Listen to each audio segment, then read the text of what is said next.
উপোস করলেই যদি ভগবান খুশি হতেন, তাহলে এই পৃথিবীতে বহুদিন খালি পেটে অভুক্ত থাকা ভিখারীরা সব থেকে ভাগ্যবান হতো। উপবাস অন্যের নয়, বিচার ধারার করুন। নিজের চোখে সঠিক হওয়া প্রয়োজন। মানুষ তো ভগবানের ওপরেও সন্তুষ্ট নয়। পাখি জীবন্ত অবস্থায় পিঁপড়েকে খেয়ে নেয়, আর পাখি যখন মরে যায় তখন পিঁপড়ে তাকে খেয়ে নেয়। মনে রাখা জরুরি, সময় আর পরিস্থিতি যে কোনো সময় বদলাতে পারে। কখনো কাউকে অপমান করা উচিত নয়, কখনো কাউকে কমজোর ভাবা উচিত নয়।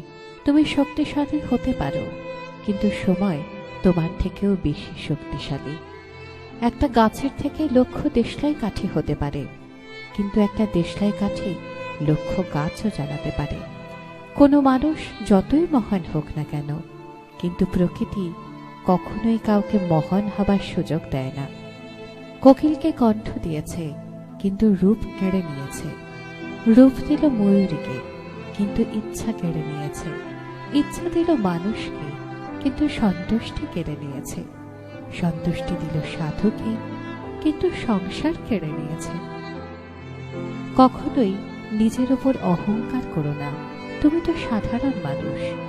ভগবান তোমার আর আমার মতো কত মানুষকে মাটি দিয়ে বানিয়ে মাটিতে মিশিয়ে দিয়েছে।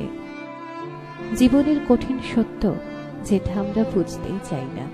মানুষ পৃথিবীতে তিনটে জিনিসের জন্য পরিশ্রম করে: নিজের নাম খ্যাত হোক, নিজের পরিধেয় বস্ত্র সুন্দর হোক, নিজের বাসস্থান সুন্দর হোক।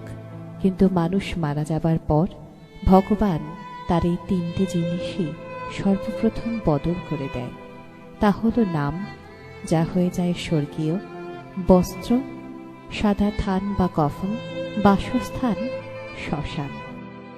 শেষ করার আগে সুন্দর কয়েকটি লাইন শুধু তোমাদের জন্য।